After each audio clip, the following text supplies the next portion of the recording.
सबैलाई नमस्कार। म तपाईहरुकै प्यारी चेली धादिङके चेली सनिता चेपाङ।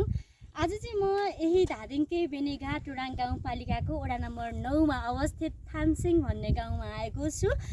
जुन गाउँबाट चाहिँ एउटा यस्तो प्रतिभाहरू लिएर आएको छु कि तपाईहरु पनि सुनेर दङ्ग पर्नुहुनेछ। हेरौँ को हुनुहुन्छ त।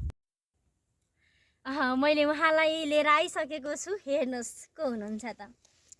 पछिल्लो समय तपाईहरुले चाहिँ धेरै रुचाइदिनु भएको, मन पराइदिनु भएको मान्छे हुनुहुन्छ सरिना चेपाङ, जसको आवाजले सबैजनाको मन, मुटु, मस्तिष्कमा छोएको छ र उहाँको आवाज आज पनि तपाईहरुलाई सुनाउने छु।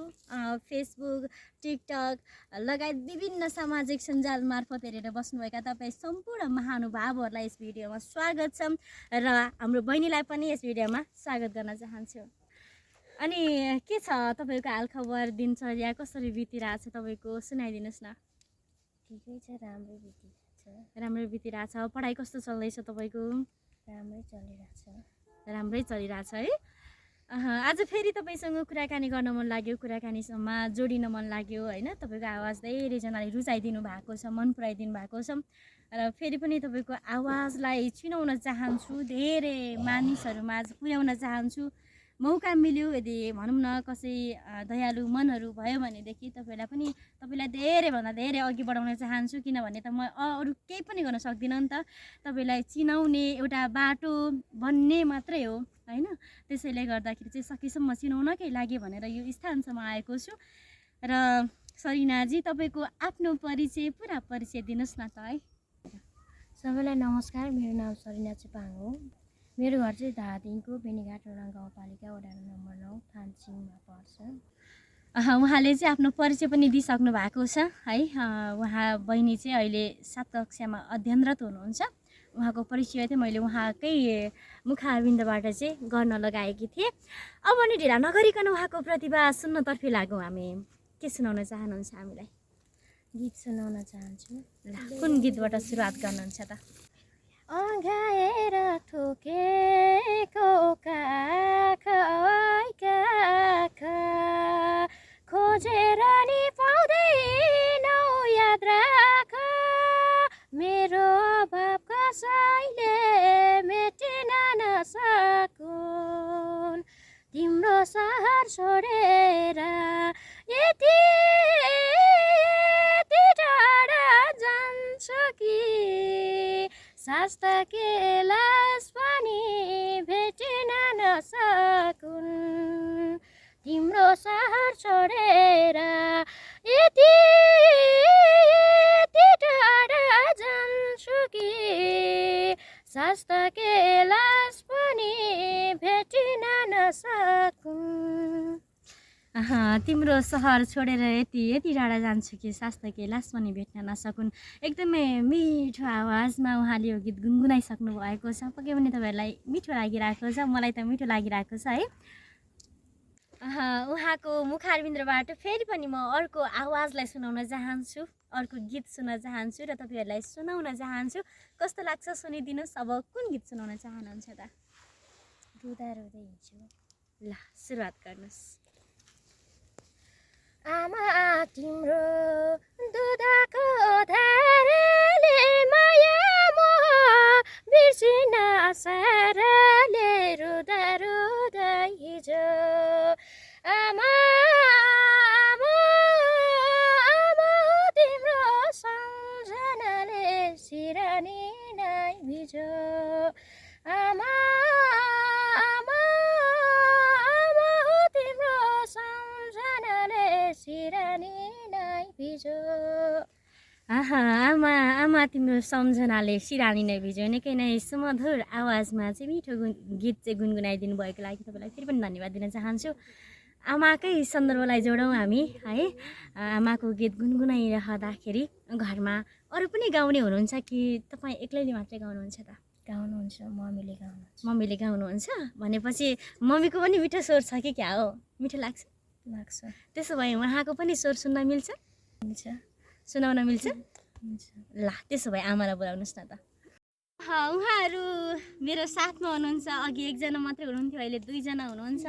सरिनासँगै उहाँको आमाले पनि एकदमै मिठो गीत गुनगुनाउनुहुन्छ भनेर चाहिँ मैले सरिनाबाट थाहा पाएकी छु र उहाँको आवाजलाई पनि सुन्नेछौँ हामी र पहिला त्योभन्दा अगाडि चाहिँ उहाँलाई स्वागत गरौँ। स्वागत छ हजुरलाई यस भिडियोमा। धन्यवाद। अनि के छ हजुरको हालखबर? सन्चै हुनुहुन्छ?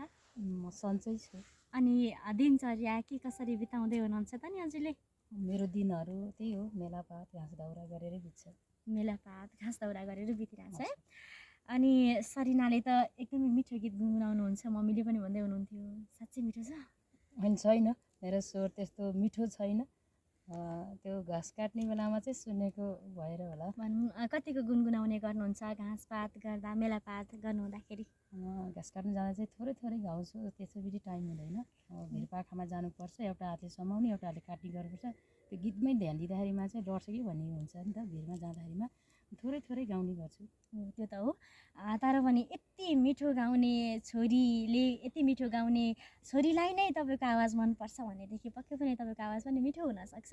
र सुन्न चाहन्छौँ हामी, म सुन्न चाहन्छु, सँगै धेरैजनालाई सुनाउन चाहन्छु। धेरैजनाले तपाईँहरूको भिडियो हेर्नुहुन्छ, धेरै माझ पुग्छ र तपाईँको आवाजलाई सुनाउन चाहन्छु। अरू त म केही पनि गर्न सक्दिनँ, मात्रै आवाजलाई चिनाउने हो होइन। र आवाजलाई चिनाउन चाहन्छु। तपाईँहरूको आवाजलाई एउटा छोटो गीतबाट सुरुवात गरौँ न त।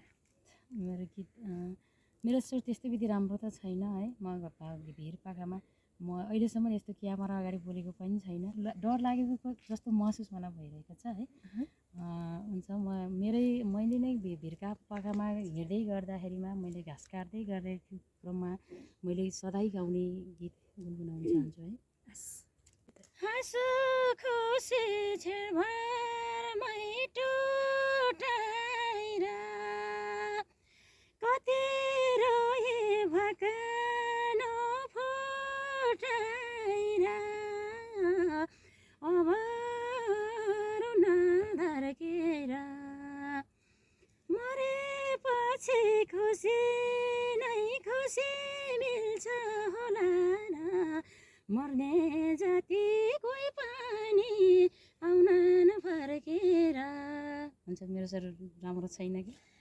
मर्ने जति कोही पनि आउनन् फर्केर मिठो छैन भन्दै हुनुहुन्थ्यो। एकदमै मिठो गाउनु भयो, तब कारवाही हुने भयो। केही छैन, एकदमै मिठो गाउनु भएको छ। मलाई त एकदमै मिठो लाग्यो हजुरको स्वर पनि। र सँगै हजुरले अझै गाउने कोसिस गर्नुभयो भनेदेखि अझै पनि खारिने छ स्वर होइन। र मौका पायो भनेदेखि तपाईँको स्वरले एकदमै शिखर छुम्नेछ भन्ने आशा छ। धेरैजनाले सुन्दै हुनुहुन्छ। फेरि पनि म गीतलाई त जोड्ने नै छु। सरिनापट्टि गएँ, सरिनाको पनि गीत सुनाऊ र पालै पालो आमा छोरीको गीत सुनाउने छु। मन त छ नि छैन भन,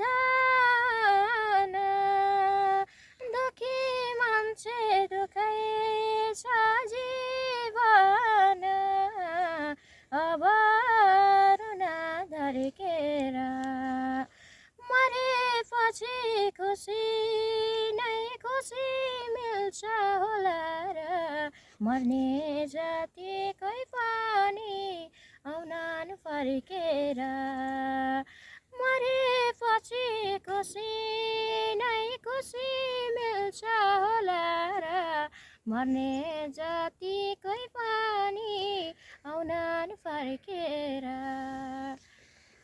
मर्ने जति कोही पनि आउनन् फर्केर निकै नै मिठो आवाजमा गीत गुनगुनाइसक्नु भएको थियो। यही आवाजमा, यही भाकामा तपाईँहरूले अघि पनि सरिनाको मम्मीको गीत सुनिसक्नु भएको छ, उहाँको आवाजलाई सुनिसक्नु भएको छ। फेरि पनि म मम्मीको आवाजलाई जोड्न चाहन्छु, सरिनाको मम्मीलाई है त। पैसा ठुलो हो किन्नका पाइन्छ र माया बजार बजारमा मन जोडियो मनसँग होइन रूप र रङसँग मैले माया गर्ने तिमी एक हौ हजार हजारमा मन जोडियो मनसँग होइन रूप र रङसँग मैले माया गर्ने तिमी एक हौ हजार हजारमा। मैले माया गर्ने तिमी एक हो हजार हजारमा, मलाई मनपर्ने तिमी एक हो हजार हजारमा। यो सुमधुर भाकामा सुमधुर गीत गुनगुनाइसक्नु भएको छ। उहाँले पनि सुनिसक्नु भएको छ सरिना जीको चाहिँ मम्मीको आवाज। र त्यसै गरी सरिनापट्टि जोड्न चाहन्छु यही शब्द यही भाकामा उहाँलाई पनि गुनगुनाउन चाहिँ लगाउन चाहन्छु। कस्तो सुनिन्छ सुनौ है त। म त हजुर धरतीको धुलो कि त रूप कि पैसै ठुलो किन कहाँ पाइन्छ र माया बजारमा मन्जुरी यो मनसँग होइन रूप र रङसँग मलाई भन पाइने तिमी एक हौ हजार हजारमा मन्जुरी यो मनसँग होइन रूप र रङसँग मलाई भन पाइने तिमी एक हौ हजार हजारमा। मलाई मनपर्ने तिमी एक हो हजार हजारमा, यो टुक्का चाहिँ मलाई मन परेको भएर चाहिँ आमा छोरीलाई नै पालै पालो गाउन लगाएँ मैले। र अब नि हामी भिडियोको अन्तिममा पनि छौँ र उहाँहरूलाई चाहिँ केही प्रश्न सोध्न चाहन्छु। तपाईँहरूले गाउनुहुन्छ भन्ने कुरा परिवारलाई थाहा छ त? थाहा छ, घाँस काट्नु जाने बेलामा गाउने त यसै थाहा छ कि छैन। घाँस मेलापात गर्दाखेरि गाउनु भएको चाहिँ सुन्नु भएको छ। अनि के कस्तो प्रतिक्रियाहरू दिनुहुन्छ त? अब घाँस काट्नु जाँदा त अब के गाउँछ के पनि भन्नु। कहिलेकाहीँ सँगै बस्दाखेरि गीत गुनगुनाऊ न सुनौँ भनेर कहिले भन्नुभएको छ कि छैन? भन्दैन, भन्नुभएको छैन है। ठिक छ, केही सुन एकदमै मिठो छ आवाज हजुरको। अब मौका अवसर पाउनुभयो भने पक्कै पनि अघि बढ्न सक्नु नै छ। र हामी जस्तोलाई अगाडि बढ्न एकदमै धेरै गाह्रो छ। यदि धन हुन्थ्यो भनेदेखि भनौँ न सामान्य आवाजले पनि शिखर चुम्न सक्थ्यो। तर उहाँहरूको जुन आवाज छ त्यो आवाजलाई तपाईँहरूको माझ सारा दुनियाँको माझ चिनाउन चाहन्छु। यदि तपाईँहरूले चाहिँ यो भिडियोलाई धेरैभन्दा धेरै सेयर गरेर साथ दिनुभयो भने पक्कै पनि त्यो समय आउनेछ। र अन्तिममा पनि छौँ, यो भिडियोको अन्तिममा भएको कारणले गर्दाखेरि पनि उहाँहरूको दुवैजनाको चाहिँ आवाजबाट दुवैजनाको आवाज मिसाएर एउटा गीत सुनौँ हामी र अन्तिममा पनि लाग्नेछौँ। गरिबी नै जीवनमा पहिरो गो, जीवनमा पहिरो गो, मरुँदा त ईश्वर नि बाहिर भयो, मागे जति वरदान पाएको भा कति खुसी हुँदो जीवन मेरो साथमा पैसा भएको भा कति खुसी हुँदो जीवन मेरो साथमा पैसा भएको भा। कति खुसी हुँदो हो जीवनमा मेरो साथमा पैसा भएको भए। उहाँहरूले चाहिँ थोरै मिलाएर गाउनु भएको छ। यथार्थता जुन चित्रण गरिएको छ यो गीतको माध्यमबाट पनि यो टुक्काको माध्यमबाट पनि पक्कै पनि तपाईँले बुझिसक्नु भएको छ। कसैसँग पैसा छ हिफाजत गर्न जान्दैनन् होइन, कसैसँग पैसा छैन त्यही कारणले गर्दाखेरि अघि बढ्न सक्दैनन्। र त्यही सन्दर्भलाई जोड्दै भिडियोको अन्तिममा पनि छौँ। उहाँलाई सुरुमा बिदाई गरौँ। तपाईँलाई धेरै धेरै धन्यवाद दिन चाहन्छु यो समय दिनुभएको निम्ति। फेरि पनि मौका मिल्यो भनेदेखि तपाईँहरूसँग जोड्नेछु है त। हजुरलाई पनि धेरै धेरै धन्यवाद। हस्, भिडियो अन्तिमसम्म हेरेर साथ दिनुभयो। के कस्तो लाग्यो? मैले दुवैजनाको आमा छोरीको प्रतिभालाई चाहिँ यस भिडियो मार्फत जोडेको छु। जे जस्तो लाग्यो तपाईँहरूलाई कस्तो लागेको छ, जस्तो लागेको छ त्यस्तै कमेन्ट आफ्नो प्रतिक्रिया अनि कमेन्ट बक्स मार्फत चाहिँ दिन सक्नु नै छ। र जसरी माया गरिदिनु भएको छ त्यसरी नै आगामी दिनहरूमा पनि माया गरिदिनु होला। भिडियोलाई धेरै धेरै सेयर गरेर साथ दिनु होला, लाइक कमेन्ट गर्न चाहिँ नभुल्नु होला भन्दै फेरि पनि अर्को भिडियोमा भेट्ने भाषाका साथ अहिलेको लागि भने छुट्टिए। नमस्कार।